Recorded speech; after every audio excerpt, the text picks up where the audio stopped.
dan Museum Perumusan Naskah Proklamasi. Sebelum kita mulai, izinkan kami memperkenalkan diri. Nama saya Siti Syarifah. Nama saya Muhammad Ryan Rizky Ananda. Nama saya Zifana Gadis Alina. Nama saya Desya Bilgetur Fajrina. Nama saya Dunia Febranis. Nama saya Farid Syaitan Ramadan. Oke, mari kita mulai. Let's go! Nah, teman-teman, bangunan yang berada di belakang kami dulunya merupakan rumah dari seorang perwira angkatan laut Jepang, yaitu Laksamana Tadashi Maeda. Nah, rumah ini itu tempatnya berkumpul para tokoh Indonesia dari malam 16 sampai 17 Agustus 1945 untuk merumuskan teks proklamasi. Nah, sebelum peristiwa itu terjadi, ternyata sudah adanya Ras Dengklok, yaitu golongan muda menculik Soekarno dan Hatta untuk proklamasi agar segera bisa dilaksanakan. Pada saat itu, Indonesia sedang berada dalam kondisi vacuum of power, yaitu kekosongan kekuasaan yang dikarenakan Jepang menyerah terhadap sekutu. Fun fact-nya, walaupun Maeda ini adalah orang Jepang, justru dia menyediakan rumah ini untuk perumusan agar berjalan dengan aman. Bahkan, Laksamana Maeda ini juga naik ke lantai atas agar tidak campur dalam pengisian naskah proklamasi ini, teman-teman.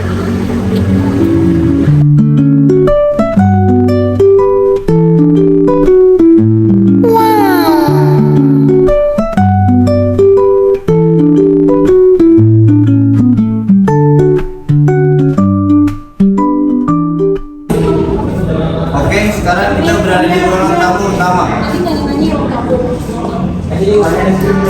Di ruangan ini, para tokoh seperti Soekarno, Muhammad Hatta, Ahmad Sudarjo, Sukarni, Hayam Bibeli, dan BM dia berkumpul setelah kembali dari Ranggas Dengklok. Mereka mempersiapkan tentang proklamasi dan menentukan langkah yang harus dilakukan. Golongan muda mendesak supaya proklamasi dilakukan secara cepat mungkin tanpa campur tangan Jepang. Sementara golongan lebih tua berhati-hati karena takut terjadi bentrokan dengan tentara Jepang. Fun fact ya, di luar rumah banyak pemuda yang ada para pemuda berjaga untuk memastikan proses perumusan tentang kami. Jadi suasana di rumah ini waktu itu sebenarnya sangat menegangkan.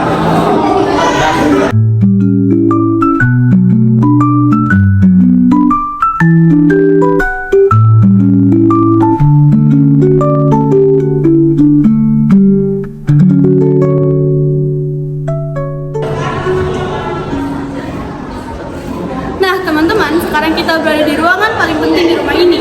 Di ruangan inilah naskah proklamasi pertama kali dirumuskan, di mana konsep inti naskah ditulis oleh Soekarno, Hatta, juga Ahmad Subarjo seperti yang dapat kita lihat di replika ruangan ini.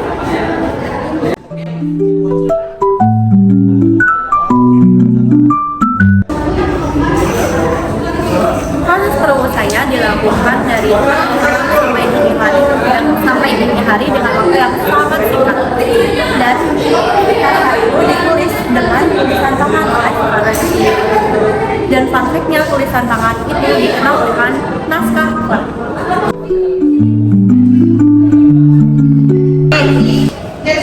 Yang lebih menarik lagi, ternyata naskah proklamasi ini ditulis di skenario kertas biasa, dan pada saat itu juga orang-orang dari menyebutkan bahwa proklamasi itu namun Soekarno dan Soekarno disebut hanya Soekarno dan Hatta, karena dianggap mewakili bangsa Indonesia sendiri, dan usulannya disetujui oleh semua orang di sana.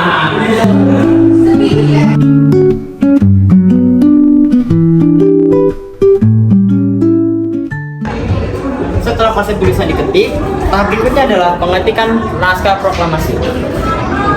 Nah, di ruangan ini, Siti Melik mengetik ulang naskah menggunakan mesin TIK.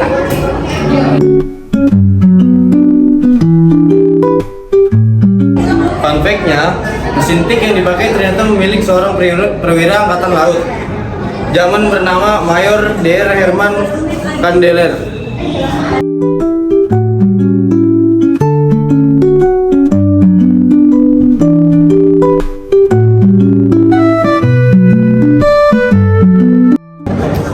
Jadi, bisa dibilang naskah kemerdekaan Indonesia itu diketik menggunakan mesin tik asing di rumah orang Jepang. Selama proses pengetikan, ada beberapa perubahan kecil yang diisi pada naskah. Contohnya, kata tempo diubah menjadi tempo.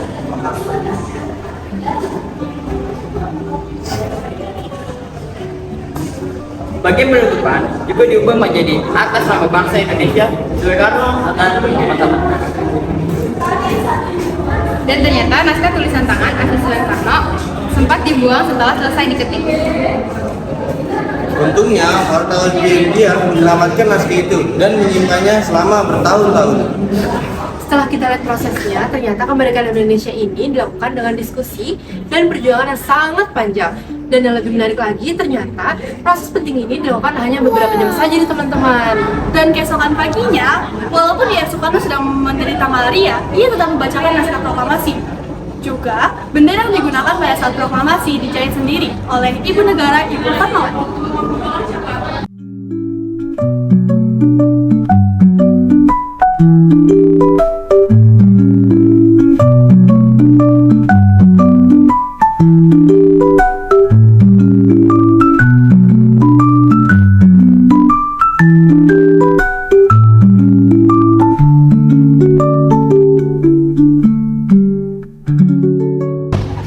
Dari museum ini kita jadi tahu seberapa besar perjuangan para tokoh kemerdekaan Indonesia.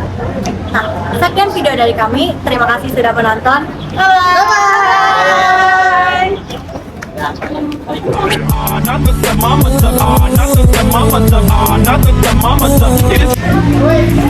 Cabut. Bye.